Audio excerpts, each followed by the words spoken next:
Subscribe करें हमारा YouTube channel dear N के सर तथा बेल आइकन को प्रेस करें ताकि हमारे द्वारा बनाए गए वीडियो आपके पास पहुंचे सबसे आगे। नमस्कार छात्रों, डियर एन के सर यूट्यूब चैनल फिर से आपका स्वागत है। आज हम पढ़ेंगे नवोदय की गणित। ठीक है, कक्षा 6। तो कक्षा 6 में जो नवोदय की गणित में जो क्वेश्चन आने हैं वो बहुत ही महत्वपूर्ण क्वेश्चन है। मैं आपको बताऊंगा अपने यूट्यूब चैनल के माध्यम से। पहला प्रश्न है आपका दिया है 43,09,067 में 9 का स्थानीय मान क्या है। ये आपको संख्या देखिए, इस संख्या में 9 कहाँ है। 9 का स्थानीय मान पूछा, जिस अंक का स्थानीय मान पूछा जाता है उसी को आपको देखना है। ये देखो, ये लिखा है 9, तो 9 को 9 लिख देंगे। फिर 9 का स्थानीय मान पूछा तो 9 के बाद जितने अंक हैं उतने शून्य रख देंगे। तो 1 2 3, 9 के बाद कितने अंक है 1 2 3, तो 3 शून्य यहाँ पर रख देंगे, पहला दूसरा तीसरा, ये 3 शून्य रख देंगे। तो आपका आ गया इस संख्या में 43,09,067 में 9 का स्थानीय मान कितना आ गया 9,000। ये आपका आंसर है। ठीक है, आपको ऐसे स्थानीय मान निकालना है। वही संख्या लिख के उसका जितने अंक होते हैं उतने शून्य रख देते हैं। अब अगला क्वेश्चन है आपका दूसरा 45,678 में 6 का स्थानीय मान व अंकित मान में अंतर क्या होगा। 6 का आपको स्थानीय मान ज्ञात करना है और अंकित मान ज्ञात करना है, फिर उसमें अंतर में घटाना है। तो स्थानीय मान तो मैंने पहले बता दिया। इसमें देखो 6 कहाँ पर है, 6 ये लिखा है। 6 के बाद कितने अंक हैं, 6 के बाद 2 अंक है, 2 शून्य रख देंगे। ये आपका आ गया 2 शून्य रख दिए। तो ये आपका 600 हो गया क्या स्थानीय मान। 6 का स्थानीय मान आ गया। अब आपको निकाल अंकित मान, तो अंकित मान 6 का 6 ही होता है। 6 का अंकित मान क्या होता है, 6 का अंकित मान 6 ही होता है। जिस संख्या का अंकित मान पूछा जाएगा वही संख्या लिख देते हैं, अंकित मान वही कहलाता है। स्थानीय मान बस में जितने अंक होते हैं बाद में संख्या के उतने शून्य रखते हैं। इसका क्या पूछा है, स्थानीय मान अंकित मान में अंतर में घटाना। तो आपका ऊपर जो 600 लिखा है वो स्थानीय मान है, ये 6 अंकित मान है, इसका घटाना कर दो, ये कहलाएगा अंतर। तो 10 में से 6 जाएंगी, 4 आ जाएंगी, यहाँ पर 9 बचा और यहाँ पर 6 से ये किसे दे दिए थे, तो यहाँ पर कितने बचे 5। तो ये आपका आ गया 594, 6 का स्थानीय मान और अंकित मान में अंतर, यही आपका आंसर है।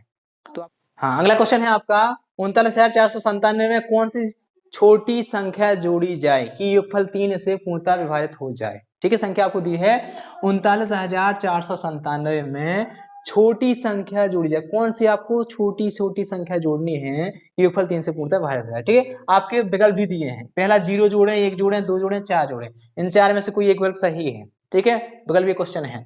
तो संख्या दी क्या करना, डायरेक्ट 3 से पूर्णतः विभाजित हो जाए तो 3 का पूरा इस संख्या में भाग देंगे। ठीक है, यहाँ पर 3 का भाग दे दो संख्या में। संख्या दी है 39,497। ठीक है, इसमें अपन भाग देंगे तो 3 का भाग देंगे, 3 एकम 3। ठीक है, घट जाएगा, कुछ नहीं बचा, 9 उतारी आई। ठीक है, फिर 3 का भाग देंगे, 3 तिरकाए 9, ये भी घट जाएगा, कुछ नहीं बचा, क्या उतारी आई 4। 3 का भाग फिर देंगे, 3 एकम 3, घटाएंगे 4 3 गए 1, उतारी आई कितनी 9, हो गए 19। 3 का भाग देंगे 19 से देखना हो तो 3 × 18, कितने हो गए 18। ये 19 हमने यहाँ पर लिख दिया, 19 से 18 घटाएंगे 1 आएगा। ठीक है, उतारिए 7। अब 3 का भाग देना है 17 में, तो 3 5 15, 3 × 18, 3 5 देखो 15 छोटा है, 3 × 18, 18 आ जाएगा 17 से, तो पूर्णतः विभाजित हो जाए। तो हमें देखो पूर्णतः विभाजित करने के लिए 17 में एक और चाहिए ना, 3 × 18, 3 × 18 आ जाएगा। ठीक है, तो पूरा कट जाएगा, यदि यहाँ पर 18 हो जाए तो 17 है ना, इसमें कितना जोड़ेंगे 18 में जाए 1 जोड़ना पड़ेगा। ठीक है, तो पूरा विभाजित हो जाएगा, 3 × 18 में 1 जोड़ेंगे तो आपका इसका आंसर क्या होगा, ये 2 नंबर का आंसर सही। इसमें 1 जोड़ने पर क्या हो बोला था, छोटी संख्या जोड़े, तो क्या जोड़े हम 1 जोड़ेंगे तो 3 से पूर्णतः विभाजित हो जाएगा, क्योंकि यहाँ पर लास्ट में 17 बच रहा है ना, इसमें यदि 1 और जोड़ेंगे तो 18 हो जाएगा, तो 6 बार भाग चला जाएगा, 3 × 18 पूरा हो जाएगा।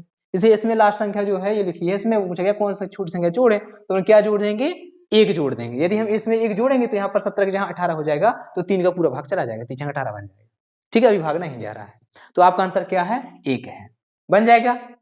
अगला क्वेश्चन है आपका चौथा 4 अंकों की वह कौन सी न्यूनतम संख्या घटाई जाए। 4 अंकों की संख्या में वह कौन सी न्यूनतम संख्या घटाई जाए ताकि प्राप्त संख्या 89 से मूलतः विभाजित हो। सबसे पहले आपको 4 अंकों की सबसे छोटी संख्या पता होनी चाहिए। तो 4 अंकों की सबसे छोटी संख्या होती है आपकी 1000। 4 अंकों की सबसे छोटी संख्या क्या होती है 1000। ठीक है, इसमें कौन सी संख्या घटाई जाए कि वह प्राप्त संख्या 89 से पूर्णतः विभाजित हो जाए। ठीक है, तो आपको क्या करना है 89 से पूर्णतः विभाजित करना है। तो क्या करेंगे, इसी में जो 1000 है ये 4 अंक सबसे छोटी संख्या 1000। ठीक है, इस 1000 में 89 का अपन भाग दे देंगे। ठीक है, 89 का भाग देना है, तो 4 आपके विकल्प दिए हैं, इनमें से कोई एक सही निकलेगा। ठीक है, तो 89 का भाग देंगे 1000 में, तो यहाँ पर देखो 3 अंक लेंगे 100, 89 में 89 का 100 में भाग देंगे तो एक बार जाएगा 89 एकम 89। 100 में से 89 घटाएंगे, 10 में से 9 गई 1 और यहाँ पर 9 में से 8 गई 1, 11 हुई। ठीक है, शून्य यहाँ पर उतार लेंगे तो 110 हो गया, 109 बचा था यहाँ पर लिख लिया 110। अब 89 का भाग देंगे 110 से देखना हो तो फिर से एक बार जाएगा। ठीक है, तो 89 एकम 89, घटा देंगे 10 में से 9 गई 1 और 10 में से 8 गई 2, 21 बचे। ठीक है, घटाने पर 21 शेष बच रहे हैं। ठीक है, तो जो 21 शेष बच रहे हैं, यदि हम इस 1000 में 21 को घटा देंगे, ठीक है, 1000 में किसको घटाएंगे 21 को, तो जो संख्या प्राप्त होगी वो पूर्णतः 89 से विभाजित होगी। तो आपका आंसर क्या है 21 है। ठीक है, 4 अंक की सबसे छोटी संख्या है 1000। 1000 में यदि हम 21 घटा देंगे तो जो संख्या प्राप्त होगी वह पूर्णतः 89 से विभाजित होगी। ठीक है, तो आपका आंसर क्या है 21 है। इस प्रकार से इन सवालों को हल करना है। देखते हैं अगला क्वेश्चन। अगला क्वेश्चन है आपका क्वेश्चन पांचवा है, 4 अंकों की बड़ी से बड़ी संख्या ज्ञात कीजिए जो 88 से पूर्णतः विभाजित हो। 4 अंकों की आपको बड़ी से बड़ी संख्या ज्ञात करनी है जो 88 से पूर्णतः विभाजित हो। ठीक है, रहा है उसको घटा देंगे तो आंसर जाएगा। ठीक है, तो 9999 हम क्या करेंगे 88 का भाग देंगे। 88 से भाग करना है तो 88 का भाग देंगे। ठीक है, तो सबसे पहले यहाँ 99, यहाँ 88 है, एक बार जाएगा, एक बार गया 88 कम 88। ठीक है, घट जाएगा 9 में से 8 गई 1 और 9 में से 8 गई 1। ठीक है, उतार यही 9, 119 हो गया। फिर 88 का भाग दें, एक बार जाएगा 88 एकम 88, 9 में से 8 गई 1, 11 में से 8 गई, कितने आएगा 8 3 31। ठीक है, उतार यही 9। अब 319 से अब 88 की बार जाएगा, अब 88 का लगभग जाएगा आपका भाग 3 बार।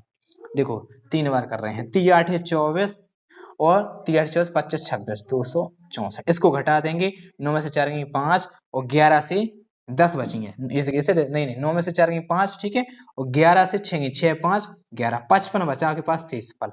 ठीक है, क्या बचा है शेष फल बचा 55। ठीक है, तो 88 से भाग देने पर इतना बच रहा है ना, तो जो बच रहा है उसको हम घटा देंगे किससे, जिसमें भाग दिया था 9999 में अपन क्या घटाएंगे, जो शेष फल बच रहा था 55। ठीक है, इसको घटा देंगे 9 में से नहीं, 9 में से 5 4, 9 से 5 गए 4 और 9 की 9, तो 99 44 बचा। 99 44 ही आपका सही आंसर है, ये वाला 99 44 वह संख्या है जो 4 अंकों की है और जो सबसे छोटी संख्या है जो किससे पूर्णतः हो रही 88 से।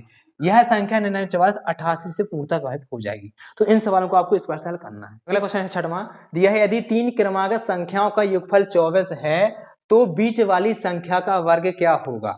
ठीक है, 3 संख्या है, 3 वो भी संख्या है क्रमागत है, क्रम से, उनका योगफल दिया 24, तो बीच वाली संख्या का वर्ग क्या होगा। सबसे पहले आपको क्या है क्रमागत संख्या माननी पड़ेगी। हाल में क्या करनी पड़ेगी, 3 क्रमागत संख्या माननी पड़ेगी। क्रमागत संख्या है, अब कैसी मानेंगे, पहली संख्या मान लेंगे x, दूसरी क्या मानेंगे, दूसरी मान लेंगे x प्लस 1 और तीसरी क्या मानेंगे x प्लस 2। ये आपकी 3 संख्या है। 3 बार कैसे मानी, सबसे पहले देखो 1 को, 1 के बाद आता है 2, 2 के बाद 3, तो 1 के बाद 2 कैसे आया, 1 के बाद 2 कैसे आया, जब अपन ने 1 में 1 जोड़ा तब 2 आया। फिर 2 के बाद 3 कैसे आया, जब 2 में अपन ने 1 जोड़ा तब 3 आया। उस पर से ये संख्या मानी, पहला x है, ठीक है, फिर x धन 1 जोड़ेंगे, फिर अगली क्या हो जाएगी x धन 2।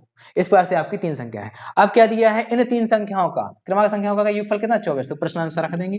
प्रश्नानुसार क्या करेंगे, तीनों संख्याओं को जोड़ देंगे और कितना रखेंगे आपका 24। पहली संख्या x, दूसरी संख्या है और तीसरी संख्या, तीनों संख्या क्या किया जोड़ दिया, बराबर कितना रखना है 24। प्रश्न में दिया है योगफल 24। ठीक है, इनको जोड़ देंगे, x से x जोड़ेगा, 1x 2x 3x, कितने x हो गए 3x, 1 2 3, 3x हो गए, प्लस 1 और 2 संख्या में संख्या जोड़ेगी, 2 और 1 जुड़े कितने हुए 3, बराबर जो कहते हैं लिख दो बराबर 24 का 24 लिख दिए। ठीक है, x से x वाले पद जोड़ेंगे, 1x 1x 1x, कितने हुए 3x हो गए, संख्या से संख्या जुड़ी, 2 और 1 3 हो गए। अब ये धन का 3 है ना, इसको पक्षांतर कर देंगे तो उस साइड किसका हो जाएगा, ऋण का 3 हो जाएगा। 24 से 3 घटा दो, 24 से 3 घटाएं कितना आएगा 21 आ जाएगा। 3 का x मेरा गुणा का पक्षांतर क्या होता है, गुणा का पक्षांतर होता है भाग।